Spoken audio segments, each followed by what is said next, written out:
Whoa, whoa, whoa, hey, hey, hey, all you tactical knife warriors on the YouTube. It's Grinder McGee back again in the tactical kitchen today. This time bringing you a knife that I've just been lusting after. This is the new for 2015 Cold Steel AK-47 and CPM 3V. Now, I'm going to try to keep this video under 10 minutes because there's really not a lot to say about this knife. I wanted the 3V steel. I really like the blade configuration on this. And, of course, I really like the 3V starting with the Master Hunter. This knife has a 5.5-inch blade. It's like 10.5 ounces just by itself. It's got these OD Green G10 handles. It's a solid piece of steel. There is no machining. There's no windows machined out like K-Bar does or anything under this full, damn near, looks like a 1/4 inch thick piece of steel. How thick is that? You'd think I would have measured it beforehand. Nope, it's just 3/16. So it's just 3/16 inches. It's just, how many we got there? 1, 2, 3, 4, 5 millimeters of CPM 3V. Now, as I understand, the CPM 3V is not a stainless steel. It's a high carbon, so corrosion prone steel. They have the diamond-like DLC coating on this knife instead of the old Cold Steel preferred Teflon coating. I got one of these knives that I would have put in a video, but I put it back in the box and I sent it back. It had a botched coating, so I don't know if that happens too often, but this coating has held up well. I've already done some cutting tests with this knife, so let me know down in the comments. Have you guys ever got a DLC coated knife that had a bogus coating on it? I don't know. But here, like I said, this one's got a 5.5-inch blade. It's got about 10, a little over 10 inches overall, and unlike the Mora knife that I just posted the video on, this Cold Steel knife has a the blade has a very utilitarian appeal to me, but the handle is obviously extremely gimmicky and not very comfortable, except holding it in this elongated saber type grip, like one that you would use for knife fighting or something like that. When you get this hammer grip that seems to be so comfortable with the Mora knives, like this knife, I think the clipper handle is a little more comfortable for me, but even this handle, very comfortable in that hammer grip. Doesn't create too many hot spots on me, but in this one the hammer grip is just not very feasible. I get these first 3 fingers really gripped in there, and then this pinky just doesn't have anywhere to go in that hammer grip. But then when I put this angle here right down in between the bones that extend into my wrist here, and I go like this and kind of palm load it, this knife becomes very comfortable. So in that regard, my thumb likes to rest up here, and then this jimping is just so annoying. It's annoying on a normal knife, but it's extra annoying here because of how I have to hold this knife. It doesn't offer a whole lot of traction. I don't know if that's what you're looking for. I assume it is why they put it there. I don't use it too much like that, or any jimping. That's why I don't prefer it. Of course, if you're a guy who likes to choke up on the into a choil, this knife does not have a choil, so watch out for your finger tendon there because it's going to slice it right off. But this knife does have a very nice grind. Now, let's check the balance, because this is something I haven't been doing so much. The balance point is really well balanced. So this knife balances right here, right exactly where your first finger is. So it does feel very lively. A 5.5-inch blade that feels very lively, very snappy, even though it's not specifically designed for the snap cut like a like a Cold Steel Tanto, for instance. So this handle, I just want to talk about a little bit more. It's extremely gimmicky, and I know that it looks that way and it is rather comfortable to hold it just like this. So when we're doing these activities, I thought maybe that it would be comfortable enough in using for bushcraft activities that that I could use it that way. But let's put it through the paces here in the kitchen real quick. First, let's drop in some comparative type blades. Gerber Strong Arm, you knew I was going to go there with it. In using this knife, it too is, even though it does have a very comfortable handle, See, here's the saber grip on a Gerber. And this Gerber knife, by the way, even being so beefy, that it only weighs 7.2 ounces. This knife weighs 3 ounces more than a Gerber strong arm, if you can believe it. So really, the Gerber strong arm's lightweight compared to the AK-47, but made in USA, under 60 bucks. This one is running about 170 right now because of the CPM 3V steel and the G10 handle scale construction and stuff. Another thing that was kind of a con for me, and I know I'm getting kind of fixated on cons right now, is that they have 2 attachment points for the handle scales, and they're rather small screws. I don't know if in longevity and durability if that's going to prove to be a problem for what I'm going to use the knife for. It doesn't seem that it's going to be that much of a problem.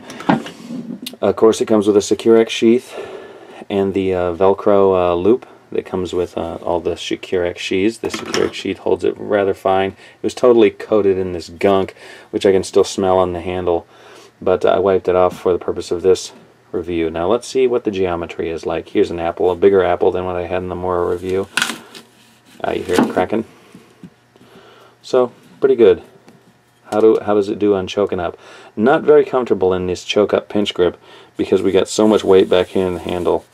You know, I don't design knives or anything like that, but you know, for me, would it have I don't really understand the necessity to have all of this steel underneath these handle scales, though the balance on this knife is very favorable.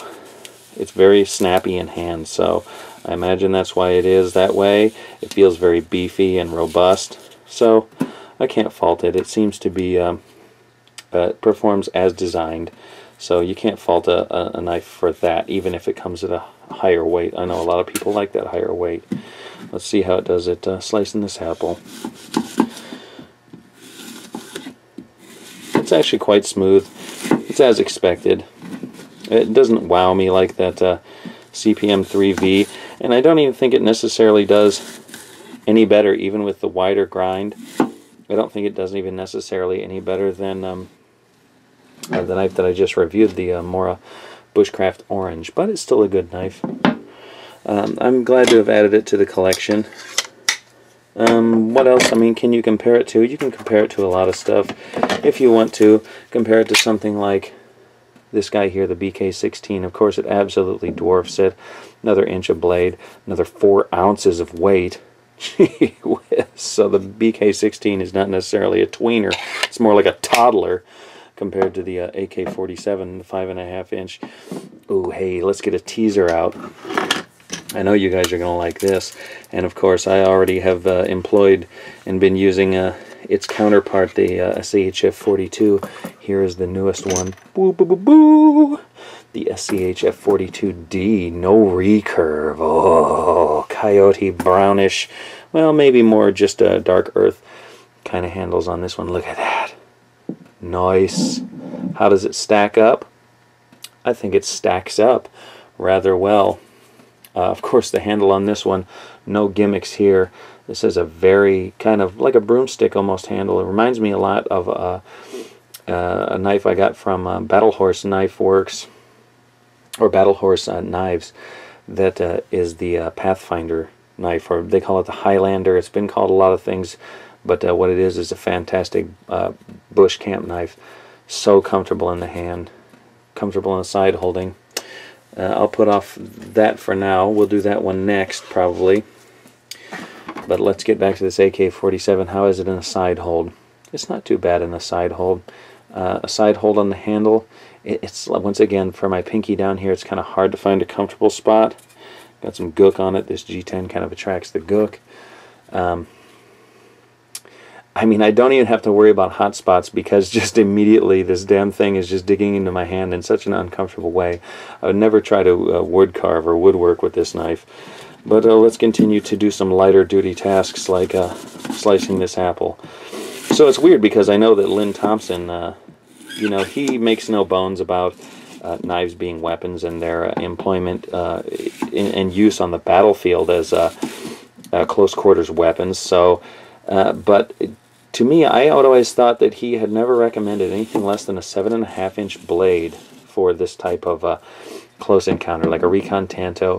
An SRK would be pushing it to the very, very limit of the size that he would want to use. So it is confusing to me that they did a 5.5-inch version of a field knife with this extra gimmicky handle that doesn't lend itself to utility use, and seems to be only comfortable in that weaponized type of saber grip hold. So how is it in the reverse grip? It's actually quite comfortable this way as well for punching holes in car hoods. So as much as I love the cold steel knives, let's drop in one of theirs. I love that they put the G10 on it finally, and it just really felt like another a step up for them in quality. Here's the Master Hunter handle, just so much more utility in this handle, and so comfortable in this hammer grip, and the side hold, and up here. And where's the balance point at on these on this 3V and Master Hunter? It's a little bit further back than where it balances on the AK-47, so almost a ½ inch behind that guard. But this knife feels very, it's just very in control of this blade. So why they designed, why they put this knife into production, will it stay in production, how popular will it be, I do not know. But let me show you how the cross-sectional geometry looks in our new can of our can of Truth Play-Doh here.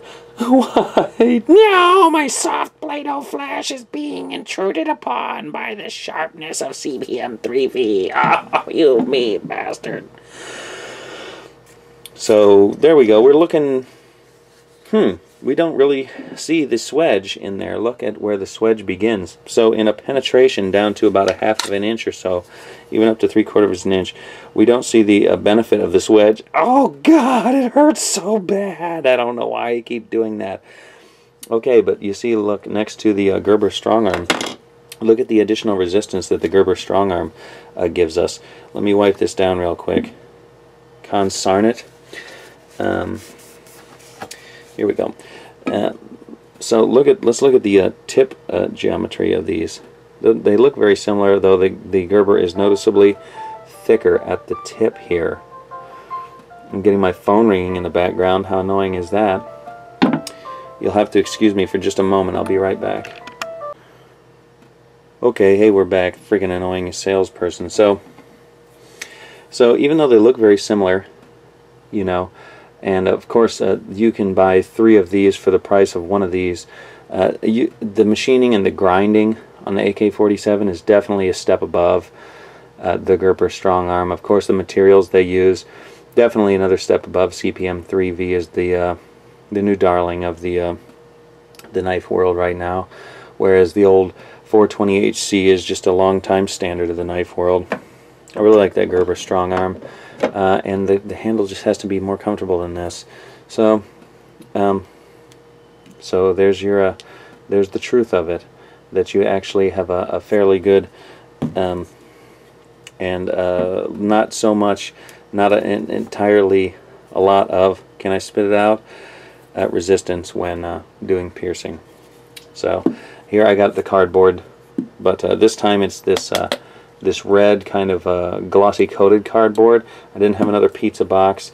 You know, I slice up the cardboard a lot of times just as soon as we use it. So here's only 8 thicknesses of this not very high crush test corrugated cardboard.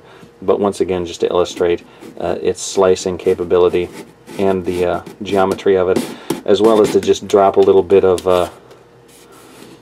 maybe unwanted preaching on you guys. I want you to look at how that cardboard is separating under this 3/16 inch knife. Now this knife has quite a tall grind. It's not like the Mora knife, which had quite a narrow grind, under 1 inch, you know, height of the blade. And when I'm talking about the height of the blade, we're talking like this. This one's definitely over 1 inch, possibly 1.5 inches or so. When you're slicing cardboard or slicing any material, the tougher it is, the less you want to be encountering the resistance from trying to make that cut perpendicular. Don't do that. The 2 pieces of material try to force themselves, have to be forced apart this way by the wedge. They don't want to do that. They want to stay together. So when you put this 45-degree or greater angle on it, it allows these pieces of cardboard to not only separate from each other, but also separate directionally from each other and go this way instead of this way, which is more tough. So if you notice that, good for you. If you're already doing things like that, good for you. And even if you want to to leave a clean edge here, slice it like this first, and then it'll be much easier to go back and trim this extra additional angle off of here. So 8 thicknesses of glossy coated corrugated. I'm not having to grunt or anything like that, letting the knife do the work. And there, you can see we've done it.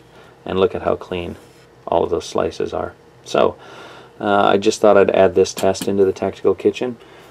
Maybe you guys appreciate it. Let me know if it's something that you already knew about or any techniques that you've been employing. Once again, I really like this knife, the CPM3V, the cold steel branding.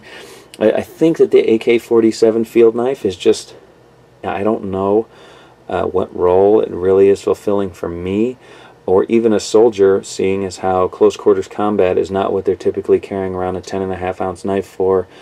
But usually aren't they using it for things in the field? I mean, they call it the field knife, but its utility is somewhat limited just because these grip options are quite limited by this uber gimmicky handle with these crazy hot spots on it. But as far as the looks and the aesthetics of it, it definitely has that going for it to add to the collection. I wouldn't discourage you from owning it. Of course, the quality with cold steel is there. The initial edge sharpness is there. And it can also perform some of the lighter utility and more delicate tasks of the kitchen admirably well. It can bust up a chicken as well as it can slice an apple or a cucumber or a potato. So, I guess that's all I have to say for right now. Guys, thanks for tuning in. And for right now, this is Grinder McGee in the Tactical Kitchen saying, keep your skills sharp, but your knife that much sharper. See you next time. Peace.